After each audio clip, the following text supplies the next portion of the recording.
your money. Personal finance workshop on mutual funds on December 7th and 8th. Register now.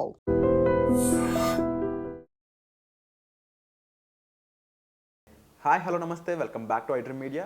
ఈరోజు మనతో ఉన్నారు stock market technical analyst అయిన గురుప్రసాద్ గారు. సార్తో మాట్లాడదాం. Hi sir. హాయ్ సార్, నమస్తే. Welcome back to iDream media sir. How are you? Yes sir, fine. మీరు ఎలా ఉన్నారు? I'm fine sir. సో గత కొన్ని ఏళ్ళుగా చూసుకున్నట్లయితే స్టాక్ మార్కెట్లో ముఖ్యంగా స్మాల్ క్యాప్ ఫండ్స్లో ఏవైతే బెస్ట్ రిటర్న్స్ ఇస్తున్నాయో వాటి గురించి కాస్త తెలుసుకోవచ్చా? ఖచ్చితంగా సార్. ఎందుకంటే ఈ మధ్యకాలంలో ఎక్కువ Nifty 50, Nifty next 50, Nifty 200 stocks కంటే mid cap and small cap దాదాపు ఒక 300 to 500% రిటర్న్స్ ఇచ్చింది. ఫర్ ఎగ్జాంపుల్ మీరు చూడండి, స్మాల్ క్యాప్ సుజలాన్ ₹2 నుంచి ₹80 దాకా వెళ్ళింది. నాకు తెలిసి ఒక 10,000% రిటర్న్స్ దాకా వచ్చినట్టు, ఒక ₹2 నుంచి లెక్కేస్తే లో నుంచి. కాబట్టి అది ఒక సీజన్ సార్. అయితే అందులో మనం చేయాల్సిన పని ఏంటంటే స్మాల్ క్యాప్లో కూడా ఫండమెంటల్స్గా మంచి స్ట్రాంగ్గా ఉండే కంపెనీస్, ఎందుకంటే కొన్ని సంవత్సరాల నుంచి ఆ స్టాక్ వచ్చి ఎక్స్చేంజ్లో ట్రేడ్ అవ్వాలి, వాళ్ళు కంటిన్యూస్గా ఆ ప్రాఫిట్స్. ఎందుకంటే మనం వచ్చి స్మాల్ క్యాప్ స్టాక్స్కి కనీసం రిజల్ట్స్ అయినా చూడాలి, ఏదైనా అట్లీస్ట్ ప్రాఫిట్ చేస్తున్నారా. అలాంటిది మనం కొని పెట్టుకుంటే ఏదైనా డౌన్లో ఉన్నా కూడా మళ్ళీ కూడా స్టాక్స్ అన్నీ ఎలా చెప్పాలంటే పువ్వుతో పాటు ఆ నార కూడా స్మెల్ వస్తుంది కదా, అట్లా బుల్ మార్కెట్ వెళ్ళేటప్పుడు ఈ స్మాల్ క్యాప్ స్టాక్స్ కూడా బాగా డ్రైవ్ అవుతుంది, దానికంటే ఎక్కువ డ్రైవ్ అవుతుంది. బట్ స్మాల్ క్యాప్ స్టాక్స్లో చూసి జాగ్రత్తగా చేసుకోవాలి, అది ఒకటే చెప్తాను. అండ్ ఈ స్మాల్ క్యాప్స్ ఏవైతే ఉన్నాయో వీటి పర్ఫార్మెన్స్ అనేది ముఖ్యంగా అంటే పేరుకి స్మాల్ క్యాప్స్ అనేది కూడా ఇవి కూడా ఒక 1,000 కోట్ల టర్న్ ఓవర్ ఉన్న కంపెనీస్ అనేది లేదు సార్. మ్యాక్సిమం ఎంత సార్, ఒక 1,000 కోట్లు, మ్యాక్సిమం 1,000-2,000 కోట్లు టర్న్ ఓవర్ ఉండేది. అంతే. మార్కెట్ పడ్డప్పుడు కూడా అదే అంటే డౌన్ఫాల్ అనేది చూడొచ్చా, లేదా కాస్త స్టెబిలిటీ అనేది కనిపిస్తుంది ఇందులో? లేదు, పడ్డప్పుడు బాగా పడుతుంది, 100%, 200% కూడా పడుతుంది. అండ్ స్పెసిఫిక్ స్టాక్స్ అనేవి కానీ లేకపోతే ముఖ్యంగా ఇలాంటివి చూస్ చేసుకుంటూ ఉంటారు వీళ్ళు, అన్ని రకాల సెక్టర్, అన్ని రకాల జానర్స్లోకి వెళ్తుంటారా, లేదంటే ఒక్కొక్క ఫండ్ స్మాల్ క్యాప్లో ఉన్నవి కూడా స్పెసిఫైడ్ సెక్టర్స్కి మాత్రమే రిలేటబుల్ ఉంటుంటుందా? లేదు సార్, మ్యూచువల్ ఫండ్స్కి స్టాక్స్కి డిఫరెన్స్ ఉంది. మ్యూచువల్ ఫండ్స్ ఏం చేస్తారంటే పర్టికులర్గా వాళ్ళు ఇన్ని స్టాక్స్ లిస్ట్ చేసి ఒక్కొక్క ఫండ్గా చేసుకుంటారు. బట్ మనం ఒక ఇండివిజువల్ ట్రేడర్ ఎలా చేయాలంటే ఖచ్చితంగా ఆ స్టాక్ పర్ఫార్మెన్స్ చూడాలి. ఎందుకంటే మనం డైరెక్ట్ ఎక్కువ ప్రాఫిట్ తీయబోతున్నాం.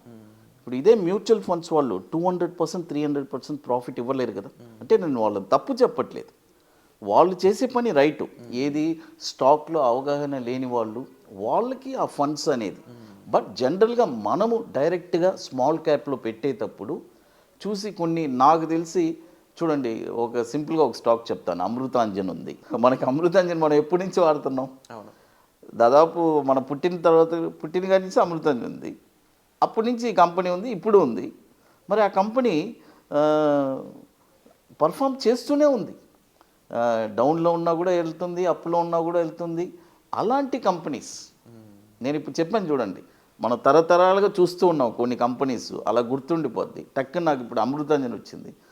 స్మాల్ క్యాప్లో అది ఒక టాప్ స్టాక్. ఒక విధంగా చెప్పాలంటే 200 వచ్చినా కొంటారు, 500 వచ్చినా కొంటారు, ప్రాఫిట్ ఇస్తూనే ఉండేది. కొన్ని లక్షలు కాదు, కొన్ని కోట్లు ప్రాఫిట్ ఇచ్చింది. అండ్ ముఖ్యంగా అప్కమింగ్ ఇన్వెస్టర్స్, న్యూ ఇన్వెస్టర్స్కి ఏం చెప్తారు ఈ స్మాల్ క్యాప్స్ గురించి? అప్కమింగ్ ఇన్వెస్టర్స్కి కొద్దిగా ఈ స్మాల్ క్యాప్ ఎక్స్పీరియన్స్డ్ పర్సన్కే సార్, అప్కమింగ్ వాళ్ళకి కాదు. వద్దంటారు? వద్దు. ఎందుకంటే వాళ్ళకి తెలియదు కదా సార్. ఇప్పుడు కొత్తగా వచ్చేసారు సార్, వాళ్ళకి అసలు స్మాల్ క్యాప్ అంటే ఏం తెలుసు, లార్జ్ క్యాప్ అంటే ఏం తెలుసు, మిడ్ క్యాప్ అంటే ఏం తెలుసు, పెన్నీ స్టాక్స్ అంటే ఏం తెలుసు, అసలు వాళ్ళకి ఏం నాలెడ్జ్ ఉంది? కాబట్టి వాళ్ళకి నేను సజెస్ట్ చేసేది ఏంటంటే నిఫ్టీలో 50 కంపెనీలు ఉన్నాయి. మీరు ఫస్ట్ కొత్తగా స్టాక్ మార్కెట్లో ఎంటర్ అయ్యే వాళ్ళకి నిఫ్టీ నెక్స్ట్ 50, ఈ రెండిట్లో మీరు ఫస్ట్ పెట్టడం అలవాటు చేసుకోండి. స్టాక్స్ కొనడం, అమ్మటం. ఎందుకంటే అది వచ్చి కాన్స్టెంట్గా మీకు వితిన్ 3 to 4 ఇయర్స్లో మంచి రిటర్న్స్ వస్తుంది. ఈలోపు మీకు ఒక నాలెడ్జ్ వచ్చేస్తుంది. ఆ తర్వాత మీరు ఆ స్మాల్ క్యాప్ కానీ మిడ్ క్యాప్ కానీ ఏం చేయాలన్నా ఆ తర్వాత వెళ్ళాలి డైరెక్ట్గా. ఎందుకంటే సమ్టైమ్స్ ఏమవుతుంటే చాలామంది చూస్తుంటాను, నా కాల్స్ వస్తాయి ఎంతోమంది, సార్ నా రిటైర్మెంట్ ఫండ్ నేను ఇలా నాకు ఒక 70 లక్షలు వచ్చింది సార్, ఎవరో నాకు రికమెండ్ చేశారు, ఈ ఫండ్ వచ్చి 20 రూపాయలు స్టాక్, ఇది 100 రూపాయలు వెళ్తుంది అనుకున్నాను, ఇప్పుడు ఆ స్టాక్ 5 రూపాయల్లో ఉందన్నాడు. అప్పుడు మీరు ఆలోచించండి, అతని డబ్బులు 70 లక్షలు 20 లక్షలు ఉంది, 50 లక్షలు కనుమరుగైపోయింది. అదే ఆ 70 లక్షలు నిఫ్టీలో కానీ, నిఫ్టీలో ఒకే స్టాక్ పోదు, 50 కంపెనీల్లో ఒక్కొక్క లక్ష పెట్టున్నా కూడా ఈరోజు ఆ 70 లక్షలు 1,50,00,000 అయ్యేది. అండ్ ముఖ్యంగా సార్ ఈ స్మాల్ క్యాప్స్ విషయానికి వచ్చినప్పటికీ వీటి పర్ఫార్మెన్స్ అనేది ఎంత ఉంటుందంటే, ఎంత హై రిస్క్ ఉంటుందో హై రిటర్న్స్ కూడా అలాగే 100%. సో మ్యాక్సిమం రిటర్న్స్ అనేది ఇప్పటివరకు ఎవరైనా అంటే ఇప్పటివరకు కేస్ స్టడీస్ తీసుకుంటే ఏదైనా స్పెసిఫిక్ కేస్ స్టడీ చెప్తారా హైయెస్ట్ రిటర్న్ వెరైటీది అనేది? ఫస్ట్ నేను ఫీల్డ్కి వచ్చింది చెప్తున్నాను నా అనుభవంతో, 300 crores టర్న్ ఓవర్ ఉన్నింది డివిస్. ఓకే, ఇది నేను చెప్పేది ఎప్పుడు 2003లో. ఓ మీరందరూ కిడ్స్ అనుకుంటారు నాకు తెలిసి. 2003లో ఐపీఓ వచ్చింది, అది ఒక స్మాల్ క్యాపే కదా. అప్పుడు 300 రూపాయల నుంచి ఆ స్టాకు, ఇప్పటికి ఆ స్టాక్ విలువ నాకు తెలిసి ఎన్నిసార్లు స్పిట్ చేసి ఉన్నా కూడా ఆ స్టాక్ విలువ ఇప్పుడు ఒక 50,000 ఉంటుంది. ఓకే, అయితే ఇప్పుడు 5,000 ఉంది, అది కాదు లెక్క. 300 నుంచి 6,000కి వెళ్ళింది, అక్కడి నుంచి స్ప్లిట్ అయింది, మళ్ళీ 300కి వచ్చింది, మళ్ళీ 6,000 నుంచి ఒక 1,000కి వచ్చి ఉంటుంది, 1,000 నుంచి మళ్ళీ 5,000 వెళ్ళి ఉంటుంది. అలా స్ప్లిట్ అయ్యి చెప్తున్నా. మీ దగ్గర ఒక్క షేర్ ఉంటేనే ఆ షేర్ విలువ 300 రూపాయల షేర్ విలువ ఈరోజు 50,000 అయి ఉంటుంది. అంటే ఇప్పుడు చూడండి, ఆ దివీస్ వచ్చి ఇప్పుడు 1,00,000 కోట్లు అయిపోయింది ఆఫ్కోర్స్ మార్కెట్ క్యాపిటలైజేషన్.